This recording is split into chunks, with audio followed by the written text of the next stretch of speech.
इस कहानी में हम भगवान विष्णु और भगवान शिव के बीच के एक महत्वपूर्ण घटना का साक्षात्कार करेंगे, जिसने ब्रह्मांड के सृजनात्मक और संहारक कार्यों के बीच के संतुलन को खतरे में डाल दिया। ये कहानी ब्रह्मा, देवी लक्ष्मी और माता पार्वती के भी महत्वपूर्ण भूमिकाओं के साथ है, और वे कैसे इस संकट को पार करते हैं वह दर्शाती है। कहानी का आरंभ प्राचीन काल में ब्रह्मा, विष्णु और शिव त्रिमूर्ति के रूप में ब्रह्मांड के सृजनात्मक, पालन पोषण और संहारक कार्यों के लिए जाने जाते थे। इन तीनों के बीच का संतुलन ब्रह्मा के एक महत्वपूर्ण निर्णय के बाद बिगड़ गया था। एक दिन ब्रह्मा ने ब्रह्मांड की सृजनात्मक शक्तियों की प्रशंसा की और उन्हें बढ़ावा दिया। इसका अर्थ था कि वह अपने को और महत्वपूर्ण मानने लगे थे। इसके परिणामस्वरूप विष्णु और शिव ने अपने कार्यों को नजरअंदाज किया और ब्रह्मा की गर्वितता बढ़ गई। कहानी इस घमंड में डूबे ब्रह्मा ने एक दिन ब्रह्मांड के सृजनात्मक प्रक्रिया को अवश्य बदल देने का निर्णय किया। उन्होंने आलोचना की और अपने सृजनात्मक शक्तियों को और बढ़ावा देने के लिए उन्हें नए कार्यों में लगा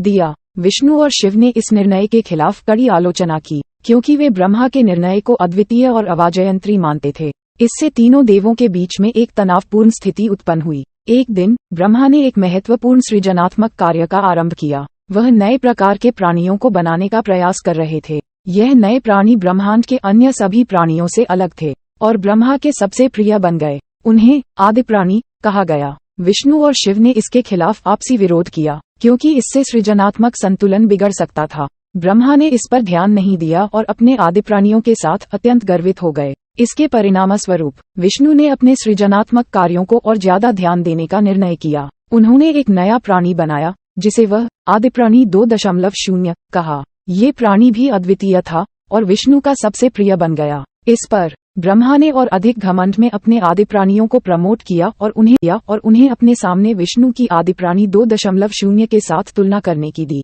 विष्णु के मन में बड़ी चिंता थी और वह शिव के पास गए। विष्णु ने बताया, हे महादेव, हमारे बीच का संतुलन हिल गया है। ब्रह्मा अपने आदि प्राणियों को और अधिक महत्वपूर्ण मान रहे हैं और मैंने भी एक और प्राणी बनाया है जिसे ब्रह्मा के आदि प्राणी के साथ तुलना किया है। इससे हमारे बीच दुश्मनी बढ़ रही है। शिव ने विष्णु की चिंता को सुनकर हंसते हुए कहा, विष्णु, तुम ब्रह्मा के साथ इस तरह की प्रतिस्पर्धा में नहीं पड़ना चाहिए। हर देव का अपना महत्व है और हर क्रिया का अपना महत्व है। आदि प्राणी को लेकर तुम्हें खुश रहना चाहिए और विष्णु की आदि प्राणी 2.0 को भी स्वागत करना चाहिए। विष्णु ने शिव के वचनों को सुना और समझा कि वे सही हैं। वह ब्रह्मा के पास गए और माना करते हुए बोले, हे ब्रह्मा, मुझे माफ कर दो, क्योंकि मैंने तुम्हारे आदि प्राणियों को नकारा दिया। वे भी बहुत महत्वपूर्ण हैं और तुम्हारे सृजनात्मक कार्य का हिस्सा हैं। ब्रह्मा ने विष्णु की माफी को स्वीकार किया और उन्होंने भी आदि प्राणी 2.0 का स्वागत किया। इससे देवों के बीच का घमंड और विरोध समाप्त हुआ और ब्रह्मा,